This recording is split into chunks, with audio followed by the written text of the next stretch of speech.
शादी लाहौर में होगा, मीटिंग कराची में होगा, क्रिकेट मैच पिशावर में होगा, उसका सालगिरह घर पे होगा।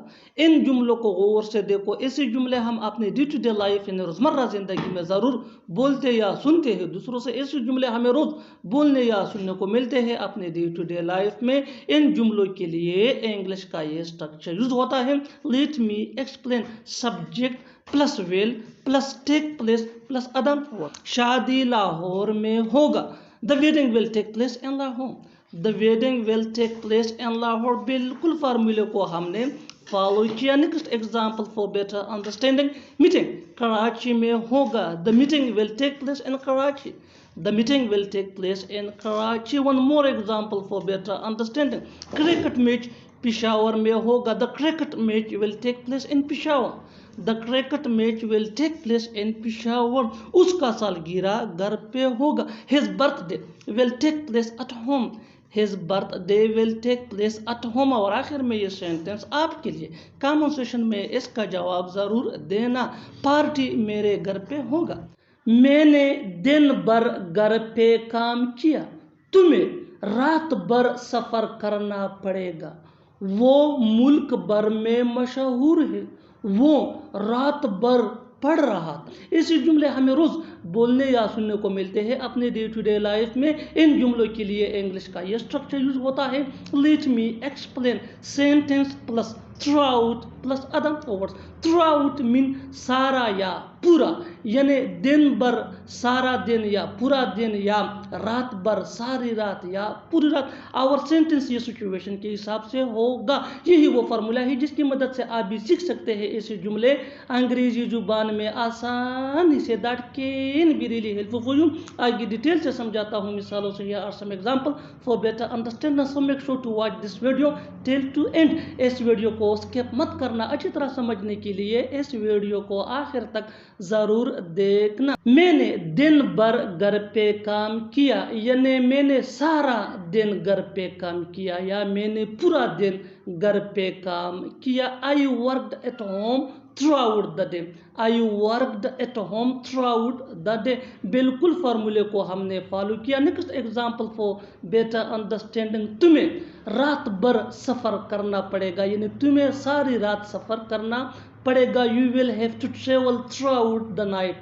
You will have to travel throughout the night. One more example for better understanding. वो मुल्क भर में मशहूर है। He is famous throughout the country.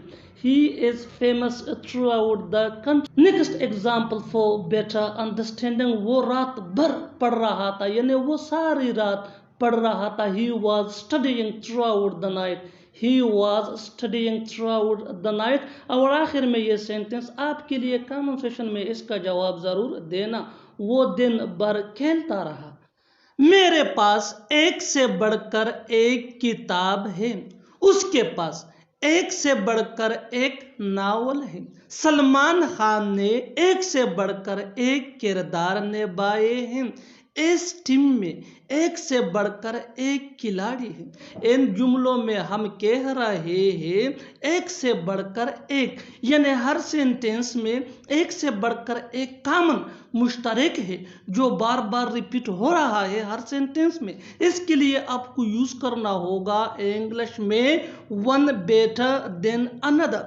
One better than another mean एक से बढ़कर एक। आइए कंप्लीट स्ट्रक्चर देखते हैं। Late me explain. Subject plus have या हैज या हेड।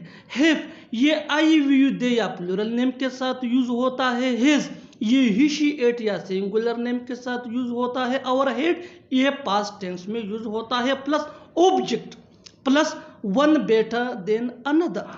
मेरे पास एक से बढ़कर एक किताब है। I have books one better than another. I have books one better than another. बिल्कुल फार्मूले को हमने फॉलो किया। Next example for better understanding. उसके पास एक से बढ़कर एक नावल है। He has novels one better than another. He has novels one better than another. Salman Khan ने एक से बढ़कर एक किरदार निभाए हैं। Salman Khan has played character one better than another. Salman Khan has played character one better than another. One more example for better understanding. इस team में एक से बढ़कर एक खिलाड़ी है। This team has player one better than another. This team has player one better than another. और आखिर में ये सेंटेंस आपके लिए कमेंट सेक्शन में इसका जवाब ज़रूर देना। उसके पास एक से बढ़कर एक मोबाइल फ़ोन है। जो मैं कर रहा हूँ वो आसान नहीं है।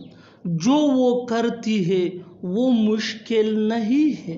जो वो लोग करते हैं वो ठीक नहीं है। जो मैंने किया वो सही था। इन जुमलों में हम कह रहे हैं जो, यानी हर सेंटेंस में जो कॉमन सेम है, जो बार बार रिपीट हो रहा है हर सेंटेंस में, इसके लिए आपको यूज़ करना होगा इंग्लिश में वट मीन जो। आइए कंप्लीट स्ट्रक्चर देखते हैं। Late me explain. What plus subject plus helping verb, जिसको ऑक्सिलरी वर्ब भी कहा जाता है, और ये सब्जेक्ट या टेंस के मुताबिक होता है, प्लस अदर वर्ड्स। जो मैं करता हूँ वो आसान नहीं है। What I do is not easy.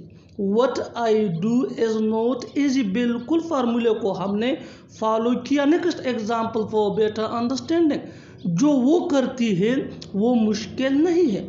What she does is not difficult. What she does is not difficult. One more example for better understanding. जो वो लोग करते हैं वो ठीक नहीं है। What they do is not right. What they do is not right. One more example for better understanding. जो मैंने किया वो सही था। What I did was right. What I did was right. और आखिर में ये सेंटेंस आपके लिए कमेंट सेक्शन में इसका जवाब ज़रूर देना। जो उसने किया वो गलत नहीं था। उसके बोलने से किया होता है। मेरे सोचने से किया होता है। उसके करने से किया होता है। मेरे पढ़ाने से किया होता है। इन जुमलों को गौर से देखो। ऐसे जुमले हम अपने डे टू डे लाइफ यानी रोज़मर्रा ज़िंदगी में ज़रूर बोलते या सुनते हैं दूसरों से। ऐसे जुमले हमें रोज़ बोलने या सुनने को मिलते हैं अपने डे टू डे लाइफ में। इन जुमलों के लिए इंग्लिश का ये स्ट्रक्चर यूज होता है। Let me explain. What plus subject plus main verb plus doesn't matter. उसके बोलने से किया होता है। What he speaks doesn't matter. What he speaks doesn't matter, बिल्कुल फार्मूले को हमने फॉलो किया। Next example for better understanding. मेरे सोचने से किया होता है। What I think doesn't matter. What I think doesn't matter. उसके करने से किया होता है। What he does doesn't matter. What he does doesn't matter. One more example for better understanding. मेरे पढ़ाने से किया होता है। What I teach doesn't matter. What I teach doesn't matter. और आखिर में ये सेंटेंस आपके लिए कमेंट सेक्शन में इसका जवाब ज़रूर देना। आपके यहाँ आने से क्या होता है। आपके यहाँ आने से क्या होता है। Subscribe to English PS for more advance English sentence structure. Thanks.